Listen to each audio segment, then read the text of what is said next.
In the Kaiserreich or Kaiserredux universe, the Russian state is quite bluntly a failed state.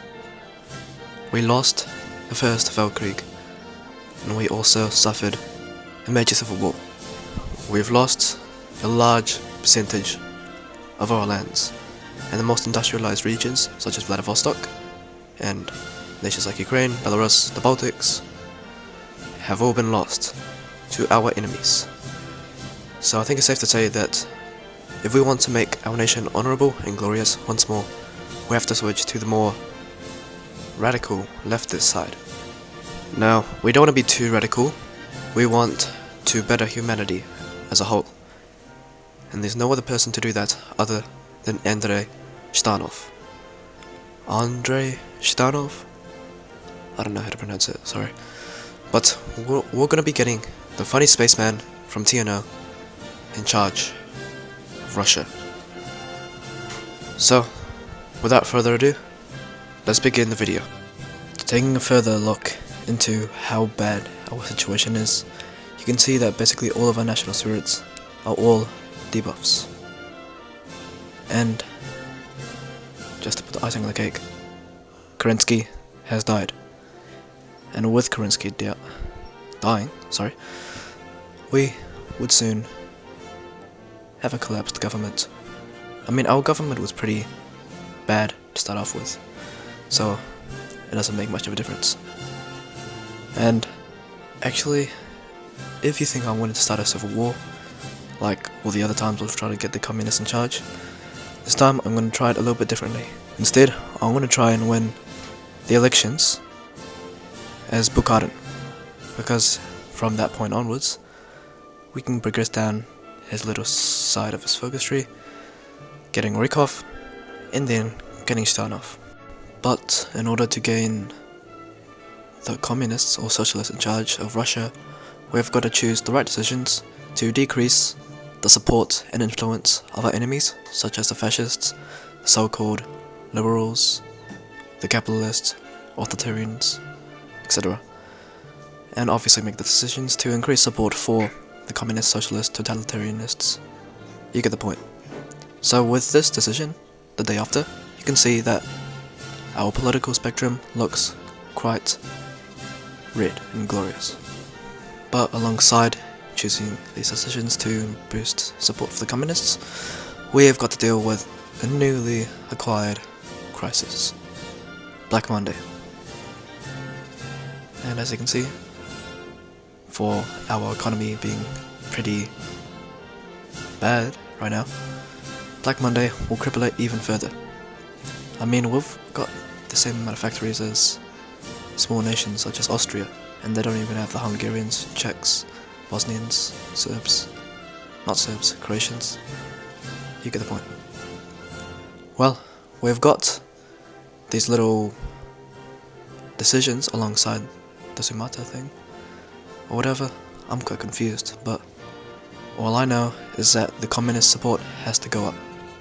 So, more and more decisions have been made, and as a result, Nikolai Bukharin is not the actual leader of the Russian Republic, but he has cemented himself as quite the strong figurehead of Russia. And we have unlocked this little subsection of our focus tree. And once we progress down it completely, we will hopefully, in theory, unlock the Soviet focus tree. Now, we've got to also deal with Dmitry Romanov. He is our so-called president, and if he gains too much influence, things can go bad within a matter of seconds. So let's not let that happen. Now, I'm probably guessing that the people of Russia are pretty confused right now. For us, we've got a radical socialist, head of government, or I don't know what Bukharin's position is, and then our president, Dmitry Romanov, despot, or monarch. So, I don't expect our nation to be going so well until we get Bukharin as our full leader of Russia. That's why we need to continue boosting and boosting and boosting communist support, socialist support, totalitarian support, until we get the Soviets in charge. Now, at the time, I was extremely confused on how to get the socialists in charge, because I've never done it this way. I've only done it revolution path, sorry. So this is all very new to me. But I guess it's just common sense to increase support for the socialists and decrease support for the others. Well, we can finally progress down the Soviet side of the focus tree. But if you look at here, I don't know what that means, but I'm pretty sure that all of our enemies have kind of been defeated, I guess. I guess we'll find out later on. But Dmitry Romanov is no longer our so-called president. I guess that's good for us. And would you look at that? The Soviets are also in charge of Transimir. So once we become Soviet ourselves, hopefully we can reunite with him peacefully and conjoin our unions as one. Now, dealing with our generals, we're obviously going to purge those more authoritarian, radical, on the far right side, not the far left side of the political spectrum. Because if we allow people like Lev Konolov, Anton Denkin, I don't know how to pronounce the other names of the white or Menshevik generals, but you get the point. If those stay in our Russian army, chaos will ensue. So it's better to get rid of them than to keep them.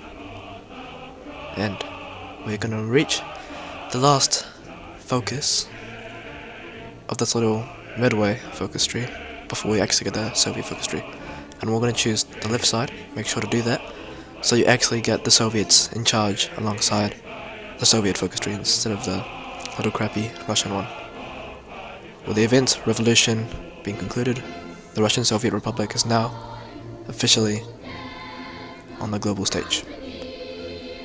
It's going to take a while to load because my PC is quite crappy, but you'll soon see the Soviet focus tree in its full glory.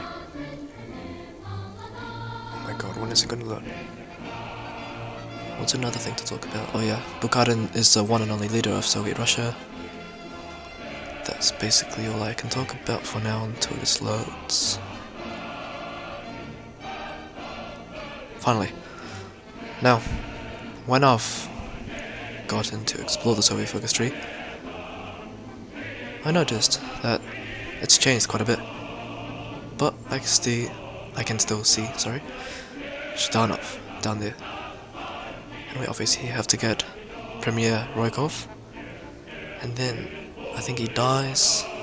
Well, I don't know how to get Zhdanov. This is all very new to me. But this focus tree has changed quite a bit over the time. Over the years. Now that the revolution has been successful, we can finally begin the process of getting Premier Rykov in charge of the Russian Soviet Republic. But alongside that, we have got to obviously manage our economy, army, and so much more. But now that the world knows that the Soviets are back in charge, or officially in charge, we've got generals like Frunze and Mikhail Tukhachevsky in charge. No, not in charge. They'll be in charge of our army. Anyways, I didn't know at the time which economic faction was which. I think it's the middle one. What was that one? This one right here. The middle one of that, which is Rykov's economic visions. I don't know. But the NAP, I think, is NEP is Bukharin, so we're not gonna start with that, I think. But this is just so confusing. I actually don't know which economic faction to side with myself, because I'm just so confused. This is the first time of me ever experiencing this, because all the times I've got the Soviets charging Kaiserredux, I've either gone down Zhukov's militaristic side, the Bolsheviks, which I just had to increase the support and influence of people like Molotov depending on who I wanted to get in charge. But this little voting section, or influence, on what economic vision we're gonna go down, is all very new to me. Anyways, we've got this little subsection before we actually get either those weird guys, the Bukhara Knights, the Rykov Knights, in charge. But we don't only have to deal with the Bukharinists. I don't know how to pronounce it. We don't have to deal with people who support Bukharin, Molotov, or anyone else. But we also have to deal with the militarists and all the other factions in Russia. But we were able to manage, for now, the support of Rykov's visions. Anyways, as you can see, we have made it down this little subsection of the focus tree, and will soon unlock a new section. I think if we scroll down right here, yep. So I think everything's gone according to plan so far. So if you want to get Zhdanov, I think you should follow what I'm doing. You guys might have an easier way of getting Zhdanov in charge, but this is how I'm gonna get him, I think. Wait, that's not right. Wait, what? Oh, looks like I got Bukharin, but then we got Rykov in charge, question mark. I honestly don't know what's going on anymore. This is just so confusing. Oh, Kamenev.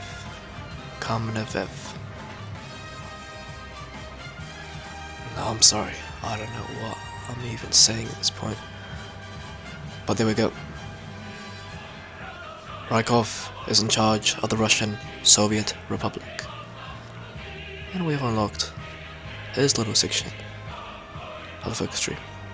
Now we can finally do some focuses which give us nice buffs. I don't know why I thought I was getting Bukharin. I think actually this is my third attempt of trying to get Zhdanov. This is a run I perfected. So yeah. From what I've read from Google and all that, is that I have to wait until 1942-ish until Premier Rykov dies. And obviously his successor will be none other than Andrei Zhdanov. Anyways, back to the point. These focuses that we completed have completely revamped the Soviet industry.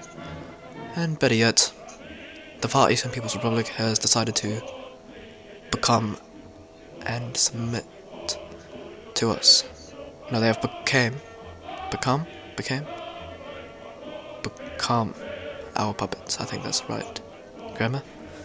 Anyways, we had a surprise invasion from the Mongolian Khanate because Genghis Khan II, or however he wants to proclaim himself, thinks he can invade the mighty Soviet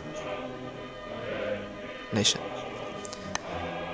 After our military and industrial reforms by glorious Premier Rykov, we were able to march past the Mongolian Khanate's front lines, encircling some divisions, and making it so easy for the glorious Red Army. And who better to lead the Red Army than Georgy Zhukov? He hasn't got his Soviet portrait. I think he's got his original generic Russian Republic portrait. That's because we haven't got him as the Soviet leader. But it'd be cool to see him in his Soviet uniform once more. But oh well. Anyways, back to the war. We encircled the majority of the Mongolian and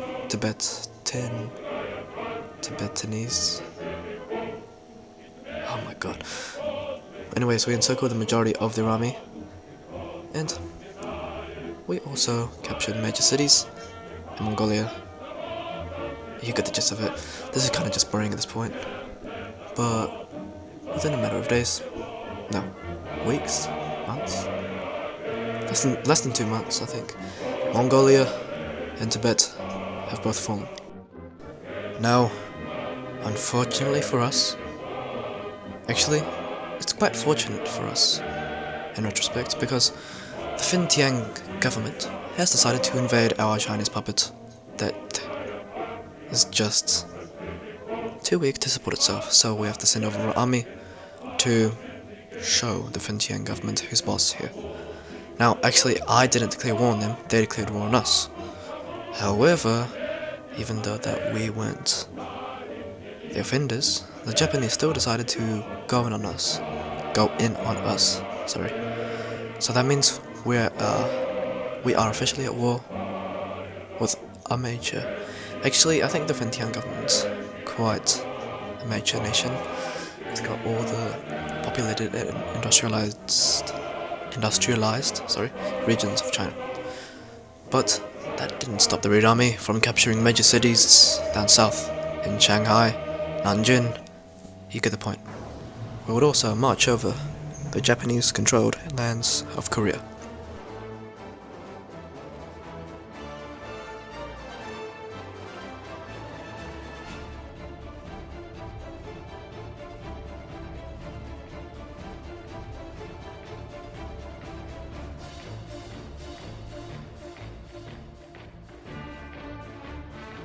Busan was the last city that we could take before invading Japan via naval invasion. But once we actually landed, after quite a long time of obliterating the Japanese Navy with our Air Force, everything was just easy from then on. Because obviously Japan has no defense on their home island, even though that's the only little bit of land, that they've got to defend. I mean, I'm not complaining, but I guess it's more entertaining to have more of a challenge, if you get what I mean. Anyways, we're now going to begin our expansion back in Europe. I don't know what I was doing with Belarus, but I tried some diplomacy and yeah, I don't really think it did much. A non-aggression pact? Question mark. Anyways, I guess we can't focus on Europe just yet, because I think the Germans are safeguarding nations like the Don host or whatever. No, Ukraine is, but Ukraine isn't a part of the Reichspakt. They're their own little independent major power. Anyways, all that we had to do in Central Asia was quite literally just capitulate the Alash Order and the so-called proclaimed Turkestan. No, not Turkestan. Islamic Emirate of... I can't read that, that's going too fast. And if I try to pronounce it, I'll probably get butchered for my pronunciation. So I'm just gonna say it's Turkestan, even though they've probably got different beliefs. Oh, we were also at war with Afghanistan. Oh well. For them, I mean. Oh yeah, for us, because we get all of Central Asia, including Afghanistan, under our control. Pretty nice. We control basically all of Asia except for the Raj, Indonesia, Philippines, basically Southeast Asia. Now we can finally focus on Europe by invading none other than the Don host. But luckily for us, they submitted without any force. They were a puppet of Ukraine, but we're invading Ukraine anyways, alongside the mountainous republics of Caucasia. The Caucasus, We'll deal with Georgia and Azerbaijan later, but we're gonna face our first major power in Europe. I mean, Ukraine's not really a major power, but in my eyes, they have capitulated nations such as Romania, I think. So, if they can capitulate major nations in Europe, or considered to be major nations in Europe, I think Ukraine's pretty strong. and is a major power. Anyways, enough of my yapping. We invaded the remaining nations left in the Caucasus. Stalin was in communist Georgia, but unfortunately he did not submit to our annexation requests. No, what's the word for it? I forgot. Anyways, you know what I mean. Anyways, we cut off Ukraine, their like Polish territories, from Romania and all the other territories that they hold. So it was pretty much over for Ukraine and its allies. Kiev was encircled, and with the capturing of Kiev, Ukraine and their puppets had capitulated. Now we can finally focus on an actual major power, excluding Ukraine, the Fentian government, and the Japanese Empire. Of course, I'm talking about the Ottoman Empire, even though they are quite fragmented with the defeat of them fighting the Cairo Axis. But I mean, they've got quite the sufficient and capable army, so I guess we're gonna just launch a full-scale invasion on them. At the start of the war, we were able to encircle, I think, over 50% of what remained, of the Ottoman Empire's army. From then onwards, we could just snake our way to key victory points, supply hubs, until they would capitulate. Ankara, their modern capital, fell within a matter of days, but we were brought with quite the dreadful news.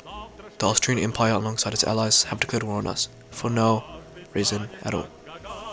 But that does not stop us or hinder our advancement in being the #1 power in the world at all. For as the Red Army is strongest, as you know, no pun intended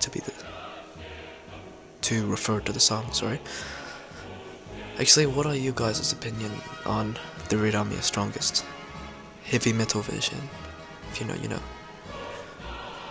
Anyways, Ottomans are now under our control.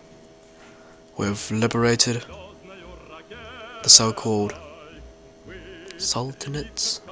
I don't know what they call themselves, but we have turned their government into a communist utopia. An actual communist utopia, instead of like nations who proclaim they are so-called communists, but are just totalitarian dictatorships. Anyways, that's enough of my rambling. Our air force was quite strong in the war against Austria, so once we got them trained up, hopefully they'll be a bit more capable against the mighty Germans. Now, Illyria, they were quite the walkable space to go through. I don't know how to describe it, but they were just like I don't know, it's like Far Eastern Siberia or Southeast Asia when you're at war with them. It's not a place to like go down, if you get what I mean. Just because there were so many divisions, it's just a human wave of divisions. So we would focus our main efforts in the Austrian heartland. And with that, Austria and Turkey are both under Soviet control. Oh no, it looks like Roykov has passed away. Who would have expected? But better yet, we have now got Andrei Zhdanov. Finally, after many awaited years, we've got the leader I've been wanting to get. Now, we're not going to just disregard all the accomplishments Roykov has made. I mean, we are one of the strongest nations in the world, all because of him. Our economy, army, and influence over the world has increased all because of him, so we're going to honor him. By doing what? Crushing the strongest nation in the world, who defeated us in the First World War, the Germans. Now, they were already at war with, I think, the Third International, so Now they are at war with the Fourth International, and unlike the Third International, we are going to remain triumphant in our efforts. They defeated France and Italy. Now it's time to strike at the heartland of the Reichspact, Germany itself. If we capture Germany, all of its allies will surrender to us. In theory. I think after we were on the outskirts of Berlin, they would dissolve the Reichspact, and nations like Malta or like German East Asia, they would still be at war with us after the war had been concluded, and I was just not bothered at all to fight them. I mean, it's only fair to peace out with him. So, yep.